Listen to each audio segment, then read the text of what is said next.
Hello,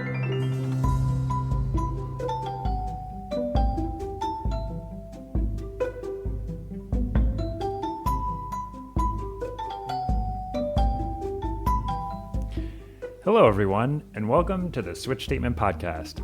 It's a podcast for investigations into miscellaneous tech topics.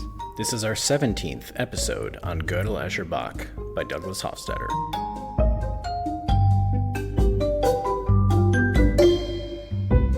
Hello, John. How you doing? Hello, Matt. I'm doing pretty good. How are you doing? I'm just hanging out. You have any good revelations recently? Well, my wife and I went trick-or-treating yesterday, and we were Wayne and Garth from Wayne's World. Love it. Which I feel like was this sweet spot of, having fallen out of the zeitgeist, because no one knows who Wayne and Garth are anymore. Like, that's almost completely eradicated from. It's lost to memory. Yeah, it's lost to memory. I mean, obviously, if you're a certain age, it's still in your memory. But that was the whole point, is like all the adults were like, hell yeah.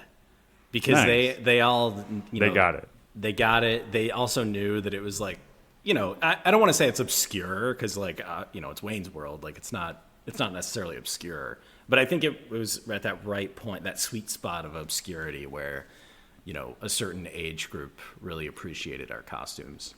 I feel like our podcast is kind of like that, where most people have no idea what we're talking about. First and foremost, us. Yeah.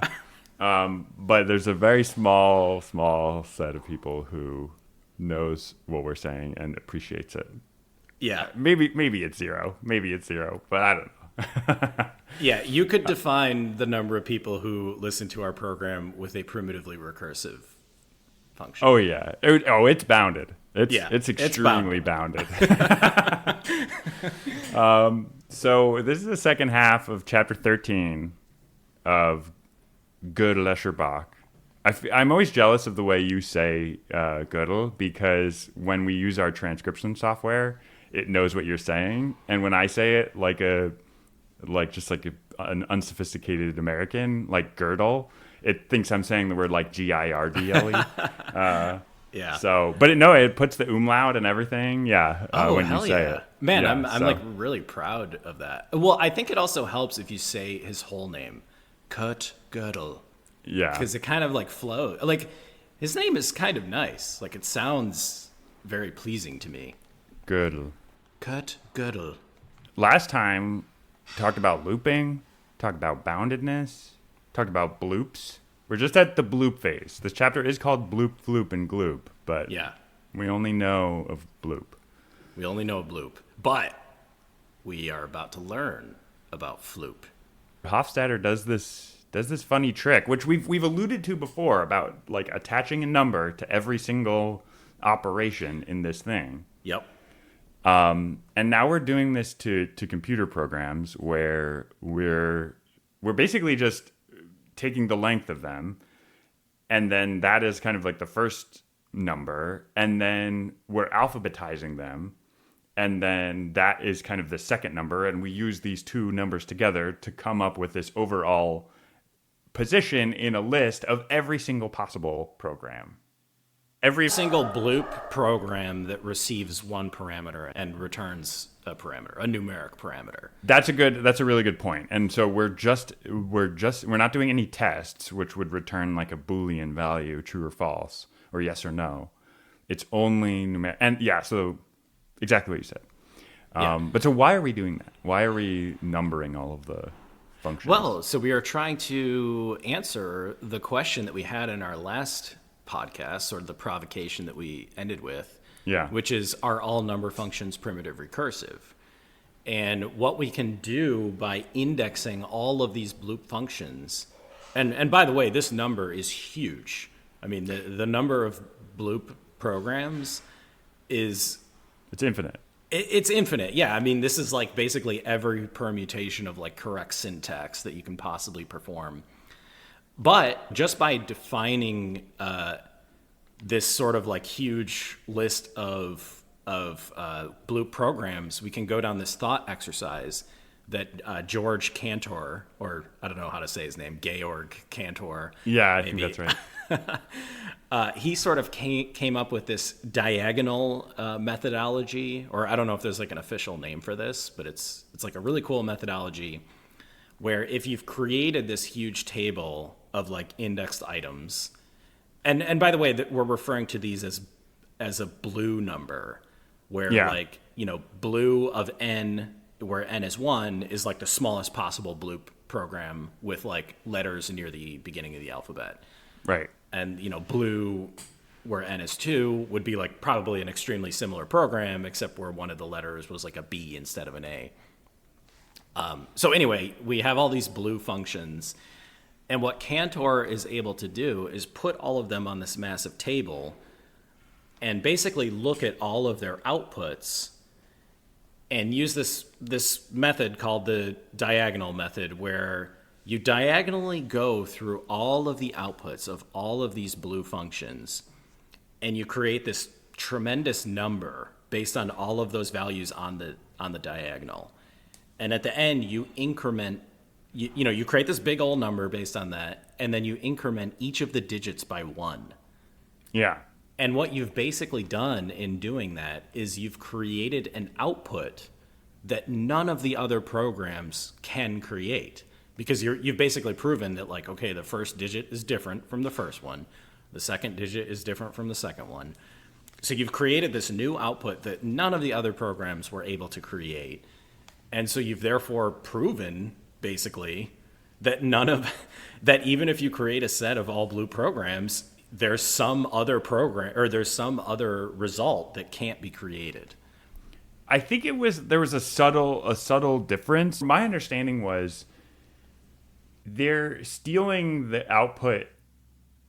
Like if you put the number X into this like diagonal function, it will look up the Xth function, and then it will pass that number it'll pass X into that function, and then it'll add 1 to that. And that's the output of the diagonal function for that input.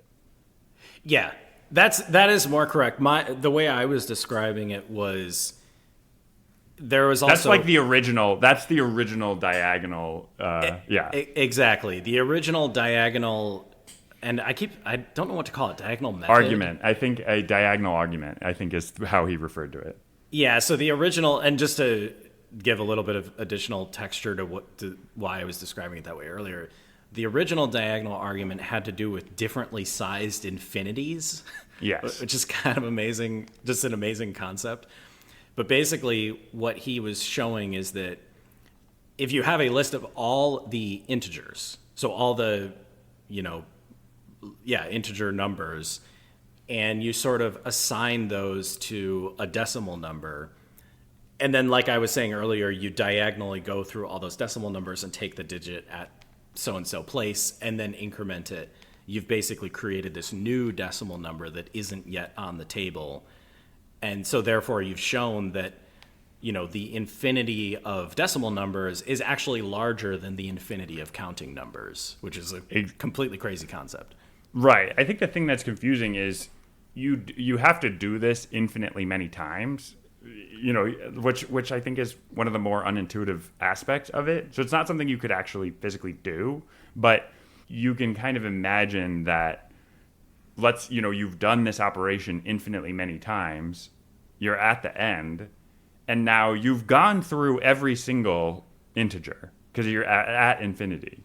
Mm-hmm. But now you have one additional real number that is unaccounted for, right? Because it does not match any number in the whole list, so now, and it's hard to reason about, because it's like, does it matter? Because you had to do something an infinite number of times. Like, doesn't that? But anyway, I guess we're treating that as a valid thing to do. Yeah. No, this is very much in the territory of like, let's add all positive numbers and get -1/12. Like, it's just this kind of like, You really need to be doing some like mathematical gymnastics to like really see the result. But it is fascinating. Like when the diagonal methodology like really clicks, and you can sort of see that like, oh yeah, this infinity is larger than this other infinity. Like it's a pretty it's just a cool sort of facet of math. Right. But so if we're going back to the diagonal argument in the context of functions, instead of just coming out with one big long number, we come out with a function that is kind of a mapping of all of these numbers. And what's unique about it is, so if you think about a function, you can think about a function as being the mapping between its inputs and its outputs, right? Yeah. Like, and that kind of is its unique identity, right? So what we're trying to do is come up with, in the same way that we were trying to come up with a number that is not in the set, with the kind of vanilla diagonal argument, we're trying to come up with a function that is not in the set. Yeah. And so basically we're doing, and instead of attacking like each digit and trying to make sure one digit is different, we're kind of making it different on the like input mapping side. So we take one input from every single function, and then we just make sure that it's different than at least one other function in the list of all functions. Well, right, and this gets to what you were talking about earlier, where he defines this function called blue diag. Right. And it takes its input and passes it to the blue function at that same index, and then adds 1. So you've basically created this function that, has a different result than any of the other functions. And it sort of, provably has a different result. Right, exactly. So it's basically stealing all of the output from every other function, for based on its index. And this is why that index is important. Is now we start to get into the mapping between, because that input has to be a number, and then we have to be able to look up a corresponding function and make sure that we're not missing any of the possible functions when we do that. Right. Yeah, so it's like in a world where there is that strict mapping of like, function to defined set of output, then this will always be possible to kind of use this diagonal argument to prove that the system is limited. Right, exactly. And this starts to get into maybe my limits of understanding, but basically what they're saying is this proves that there is at least one function that cannot be represented in GlooP. Right.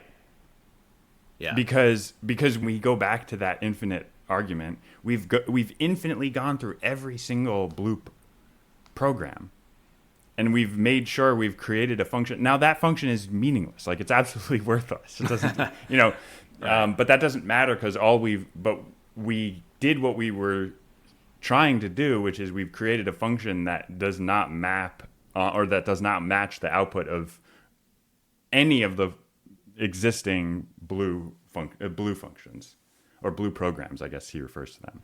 Yeah. So we're kind of proving that GlooP is just fundamentally restricted. And we even mentioned the restriction in our last episode, which was that, GlooP is primitively recursive, meaning all of its for loops have fixed bounds. So what we can do is we can liberate GlooP from these shackles, or we can free GlooP and create a new language called Floop, which basically stands for free loop instead of bounded loop. And in Floop, you can have unbounded loops, which are... we get the while loop. Exactly, yes. You have a while true loop, and presumably you can also perform recursion, where you can kind of call yourself within yourself. This is interesting. He does not say that. At least if I recall correctly, he doesn't explicitly say that you can now call yourself. But that also doesn't matter though, because you can, if you do have a while loop, you can turn any recursive function into an iterative function by basically maintaining a stack of options. Right. And now maybe I'm getting like a little bit technical here, but so even if we don't allow that in Floop now, self-referential procedures, that's still okay because the while loop is enough. And we will see that that is generally enough to kind of represent, well, we'll see. I don't know. There's also GlooP. Yes. Yeah. So Floop removes this massive restriction from Bloop, but it introduces this new property, which is there are Floop functions that you call them and they never finish. Right.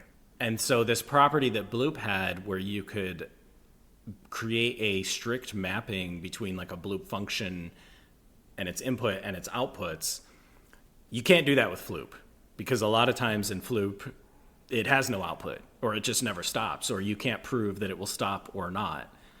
And so Floop kind of, sure, you've created this more powerful thing, you've sort of unshackled Bloop, but you've also eliminated this ability to kind of define what Floop is even going to do. Do you see this as being, like, is Bloop the record player that's so simple that it can't, play a record with high enough fidelity to break itself? Ooh. Yeah. I'm trying to do the mapping, like, between the examples, and I wasn't sure if, is Floop now the thing that kind of is sharp enough to cut itself, basically? I think so, yeah. I think I didn't really get that when I was reading this, but now that you're saying that sounds like the analogy he was going for. Like Floop is finally this really mega powerful tool, but it can also destroy itself. Right, by having a function that doesn't ever terminate. Right. And if anyone has ever studied computer programming, like the alarm bell should be going off of the halting problem, basically. Yes. And this is a very famous problem with that. Was it Alan Turing that originally talked about the? I believe so. Problem? Yeah, I believe so. And Hofstadter talks about this, but the common understanding is you can't have a program that will determine if another program will terminate, because now there's a trivial proof of this. That, let's say you do have a program that can determine whether or not a program will halt. Yeah. Right.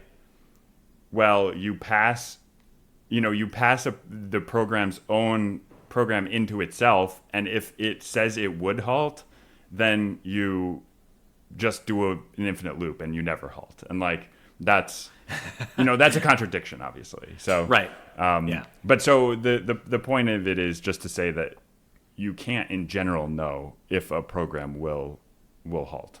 Hopefully that wasn't like more confusing. I think that actually made sense, and this definitely gets into, Alan Turing. I think he proposed this idea of Turing completeness, which basically means that within whatever system, typically a programming language or some logical language, there's these primitive operations that you can perform, and in being able to perform all of those operations, you are Turing complete. But part of the side effect, or one of the side effects of being Turing complete, is that there's this halting problem, right, where you can't possibly, and yeah, just like you're saying, like you can't possibly know if a program will terminate, and you can't possibly write another program that will determine whether something will terminate or not. Right. And Douglas Hofstadter has another amazing sentences in this where he's talking about how, Floop is more powerful than GlooP, or, well, not GlooP, but Bloop. Floop is more powerful than Bloop. And he says, in one swell Floop. He's talking about introducing this new ability to have, like, unbounded loops. And I just thought that was amazing. But, like, typical Douglas Hofstadter, like, so incredibly nerdy that I just rolled my eyes. But oh, yeah. He also, earlier...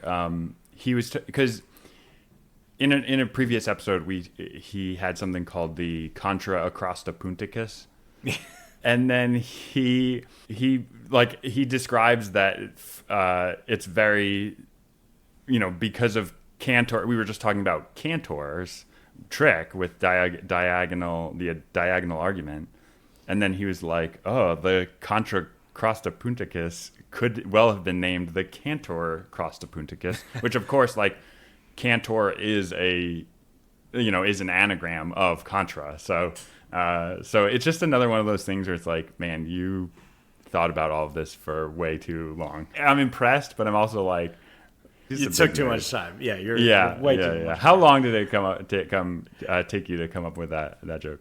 Actually, speaking of that, I have to cut back to the dialogue just because there was this crazy part in the dialogue. So at the very end of the dialogue, they introduced this, like, I think it was a music box or something. It was some kind of box, and it had this letter in it with diagonal, where it was like the list of greatest mathematicians. And so it had, like, Boole or Newton or whatever, just a bunch of mathematicians. And diagonally, the letters were highlighted.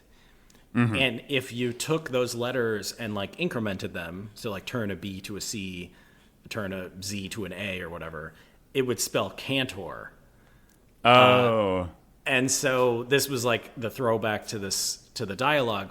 But then immediately after this happened in the dialogue, a bunch of, like, cops burst in the room. They're like, oh, Achilles, you stole this music box. And it had the 10, like, the coins that they had given Bach, who wrote the Goldberg variations. Yeah. And Achilles was like, no, it was Tortoise, because Tortoise was, like, holding the music box in his hands at the time. Mm-hmm. So basically the whole entire dialogue was just so that Achilles could get Tortoise to, like, pick up this music box, and then he could incriminate him for having stolen it. And that's, like, how the dialogue ended. And I was just like, oh my God, like, it's pretty rough. Like, Achilles just completely, like, framed this guy. Man, maybe I should start reading the dialogues. That sounds pretty exciting. I don't know. I mean, it was mostly, like, hard to get through. But that one part at the end was just like, dang. Like, he just suddenly got real. Yeah, that was cruel. Achilles framed Tortoise? He framed Tortoise, yeah. And Tortoise... That doesn't seem like something Achilles would do. He's been fairly nice this whole book, and now all of a sudden he's, like, revealing this dark side. It's very strange. Interesting. Yeah.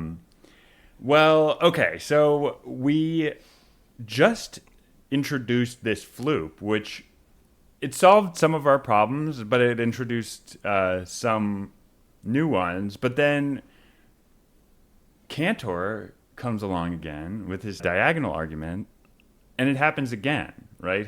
We're able to do that same trick where we put every red program in a list, and we create the red diag, and now we have some functions that can't be produced by floop programs. Is that right? Yeah, this is where stuff got a little fuzzy for me. We went through this exercise very similar to GlooP, where we created this sort of table. But my understanding was also that for floop, since not every program actually produces a value, it kind of, like, breaks the table. So it's like you can sort of perform the same diagonal exercise, but you also sort of fundamentally can't perform the diagonal exercise. Right, exactly. So that's a good point, because we need to filter out all of they refer to them as green programs, which are programs that may never, at least one of its inputs, never terminates. Right.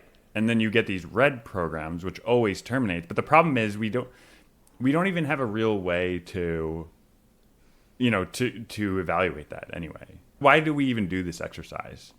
You know what I mean? Like, I guess it's unclear to me why he even has us do this, because it's predicated on the existence of a termination tester, which we know can't exist. Right. Well, and I think what he's trying to posit that, GlooP has these issues. We were able to fix it with floop by making unbounded loops. Is there this third thing, GlooP, which fixes the issues of floop, which, basically the halting problem?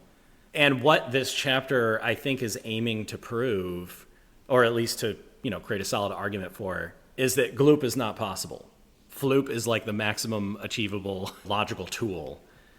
And in admitting that FLOOP is the best logical tool we have, you're also admitting that there is this vast territory of green programs that we will never really know, where they are. And there's also this sort of new set of red diag truths that we can never express. So it's sort of a restatement of Gödel's incompleteness, sort of showing incompleteness with logic itself, which I guess is what Gödel's incompleteness originally shows as well. But you're showing it with these formal systems for, performing logical operations. You're basically showing that those formal systems are like reach this fundamental limitation that we can't figure out a way to get past. Right. And I guess when we're thinking about those red programs, so red programs are the ones that terminate. Right. And yes, we don't have a way to figure out which ones those are, but those exist, right? Even though we can't write that termination tester program, like technically speaking, it's some value that all programs have. But so if you could hypothetically assemble them, then even then you could still do this red diag trick, which would come out with a function that you couldn't express with FLOOP. And so that's what's weird to me, though, is that's saying that there is a function that can't be expressed with FLOOP. Yeah, exactly. Right. Man, but even if you toss aside the halting problem, because we've kind of like hand waved away the set of programs that don't halt. Yeah, you're still left with sort of unrepresentable truths. And now, you started to use this truth. Does he describe them as truths? I don't know if he does in this chapter. I guess I'm sort of, my take when Douglas Hofstadter is talking about these formal systems is like, these are humans' utilities for working with truth. Humans have these scientific tools. Like math itself is simply a tool. Like math doesn't, math is this totally abstract thing. Like it's there's no realness to it whatsoever. But it's a tool for working with real things and like coming up with new real things. Right. And so when I hear him say that these formal systems have these limitations, what I am hearing is that our ability to discern truth is limited. I think you're right, because we're going to get there, because that's the whole point of Gödel's incompleteness theorem, is that there's some things that are true that can never be proven in these formal mathematical systems. Yeah. But I guess I just don't know if we need one more like step to, because right now we're just talking about functions, and I don't know how do we get from functions, which feel like they're just these atomic objects, which like there's not like a truth statement to them, to the function itself. You know what I mean? Yeah. Well, and I'm totally like editorializing. So yeah. So okay. I am definitely sort of creating my own like meaning from this chapter. I mean, the chapter is much more of just the discussion of like the capabilities of these languages. It's not really, I don't think he ever does that leap of like, talking about truth or talking about new scientific discovery or whatnot. I think he's going to get there. Like, I think he has to, because that's the whole point, that there are true statements that can never be proven. I guess we'll just have to keep reading to see how he finally gets there. Yeah, and I'm sad that there's no GlooP. Yeah, it would be cool. I almost don't accept it. I'm like, there's got to be a GlooP, right? Like, yeah. Just make a big lookup table. All right. Well, I will see you next time for chapter 14, John. See you next time, Matt.